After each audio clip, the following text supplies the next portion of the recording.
Hey there, sports history fan. This is Arnie Chapman of the Football History Dude podcast, and I'm stopping by this show real quick to tell you about a couple of cool giveaways that we have going on here at the network. Both are autograph books covering various topics of the NFL. The first is The Point After: How One Resilient Kicker Learned There Is More to Life Than the NFL by ex-NFL kicker Sean Conley. It goes over his unique experience as a walk-on kicker at the University of Pitt after never playing high school football. And then it gets into some of his time playing for NFL teams and so much more beyond the gridiron. The other is from author Kevin Bryant. His book is titled Spies on the Sidelines: The High-Stakes World of NFL Espionage. This book started as a curiosity, kind of a passion project to understand everything revolving around, well, Spygate. But this put Kevin down a rabbit hole learning about all sorts of espionage that has occurred throughout the history of the NFL. Both permissible and often the illicit techniques of gathering intel to try to impact the outcome of the game. To sign up for your chance to win an autographed copy of one of these books, all you gotta do is head over to sportshistorynetwork.com/giveaways and sign up. That's sportshistorynetwork.com/giveaways. Again, check out all the other podcasts that we have in the Sports History Network as well. But now, back to your regularly scheduled journey to the sports history timeline. Have you ever sat and thought about where some of the team nicknames have come from and why? If you're like me, you have, and some have some very interesting and all but forgotten reasons for that particular name. In this episode, we discover the reason of why the teams of Duke are called the Blue Devils. It has something to do with football, and it may surprise you, and it's coming up in just a moment. This is the Pigskin Daily History Dispatch, a podcast that covers the anniversaries of American football events throughout history on a day-to-day basis. Your host, Darren Hayes, is podcasting from America's North Shore to bring you the memories of the gridiron, one day at a time. So as we come out of the tunnel of the Sports History Network, let's take the field and go no huddle through the portal of positive gridiron history with pigskindispatch.com. This podcast is part of the Sports History Network, your headquarters for the yesteryear of your favorite sport. You can learn more at sportshistorynetwork.com. Hello, my football friends. This is Darren Hayes of PigskinDispatch.com. Welcome once again to the Pigpen here, portal to positive football history. And we're going to look at some history, some of the college game. I hope you've been enjoying our college team focus. We've been going through and looking at one FBS team each and every day for the last 40 days so far. And we're going to carry right through, cover probably 130, 140 days, maybe even go beyond that. We'll be well into November, December covering this, but we have the history of each Division I football program and some of the rich things that go along with them. And so you can learn a little bit about each school. We have some history of the stadiums, history of the logos, history of the names, the players, the teams, the best things from around the internet. And you can find that at pigskindispatch.com. We're posting that each and every day on Twitter as well, so you can follow us on there, and you'll see who we're going to be focusing there. We're going alphabetically, so there's no no favoritism shown, and just some great things. But one we did recently was the Duke University Blue Devils, and just a very interesting story popped up out of there. And I think some of these schools really have some interesting reasons, either behind their logo, behind their nickname, and I think some of them have a great story to tell that's part of football history. And this one's directly connected to the football in it, so with Duke. Now, Duke University and the moniker of Blue Devils, have a rather interesting connection and story behind the mascot name. Now, according to the website goduke.com, the symbolism comes from a French combat group during World War I.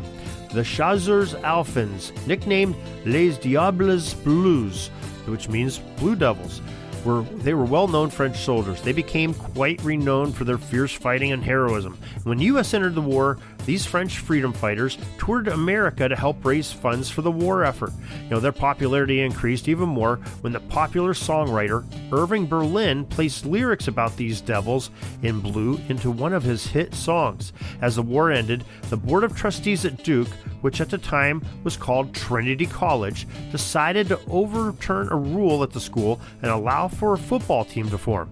In September of 1921, the student newspaper, the Trinity Chronicle, launched a campaign for a catchy name, and one of their own possessions would be instantly recognizable nationwide in songs, yells, and publicity, end quote, from the Chronicle.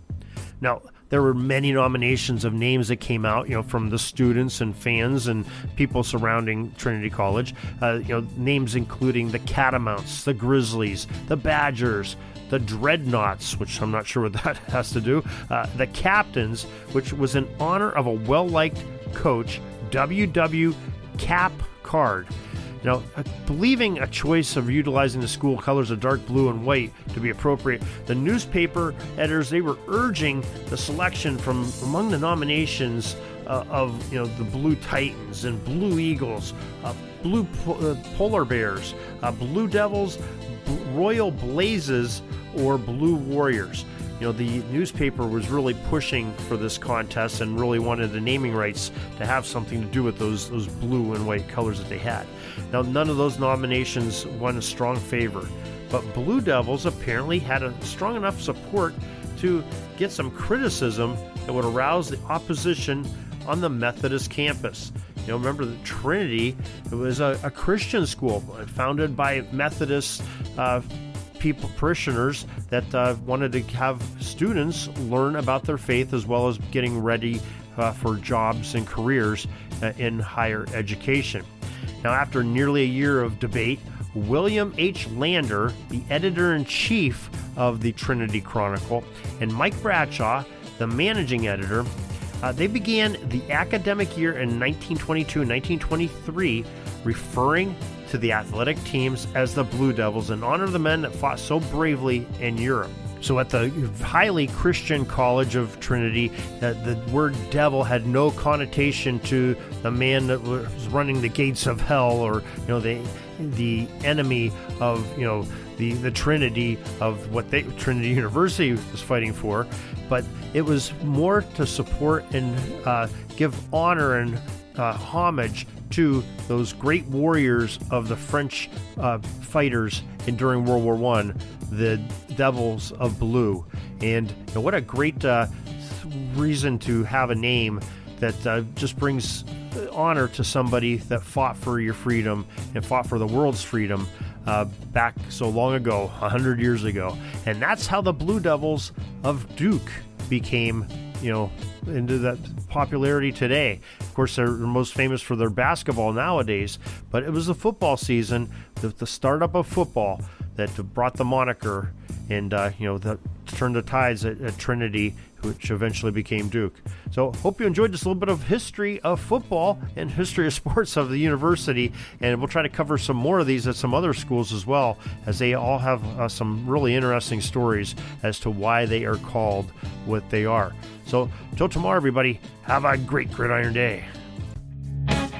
Peeking up at the clock, the time's running down. We're going to go into victory formation, take a knee, and let this baby run out. Thanks for joining us. We'll see you back tomorrow for the next podcast. We invite you to check out our website, PigskinDispatch.com, not only to see the daily football history, but to experience positive football with our many articles on the good people of the game, as well as our own football comic strip, Cleat Marks Comics. PigskinDispatch.com is also on social media outlets, Facebook, Twitter, Instagram, and don't forget the Pigskin Dispatch YouTube channel to get all of your positive football news and history. A special thanks to the talents of Mike and Jean Monroe, as well as Jason Neff for letting us use their music during our podcast. This podcast is part of the Sports History Network, your headquarters for the yesteryear of your favorite sport. You can learn more at sportshistorynetwork.com.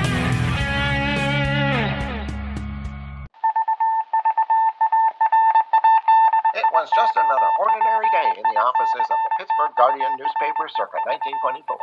But for Marla Delft, assistant editor, everything was about to change. For she was about to discover the awesome attractiveness of Row 1 brand retro sports paraphernalia items thanks to Orville Mulligan, sports writer. And there it is. Wow, Orville, that's really the bee's knees. Isn't it just? A poster-sized replica of the actual 1909 World Series program cover. I can see that. But where did you get it? And where'd you get it framed? I ordered it from the Row 1 website, where over 6,000 items of sports memorabilia from the 1880s to the 1990s are available for reproduction, in multiple sizes and in several different materials, with over a dozen styles of frame to choose from for prints like this. Well, I'm sure Mr. Delft would love to put up more of these in the office. But I'm equally as sure they're beyond this newspaper's budget. Not at all, my dear Marla. See for yourself. Go to sportshistorynetwork.com/row1. sportshistorynetwork.com/row1. Oh my, these are good prices. Oh, and look at this stuff. Oklahoma-Nebraska football, college basketball art, Michael Jordan items. And so it retro was that sports Marla Delft advertisement discovered the clapboards. splendiferous magic of Row 1 sports memorabilia arts and prints. You can too by visiting sportshistorynetwork.com/row1. That's ROW1 today for access to the full Row 1 catalog of gallery prints and gifts like t-shirts, long sleeve shirts, telephone cases, coffee mugs, blankets, pillows, towels, and even shower curtains.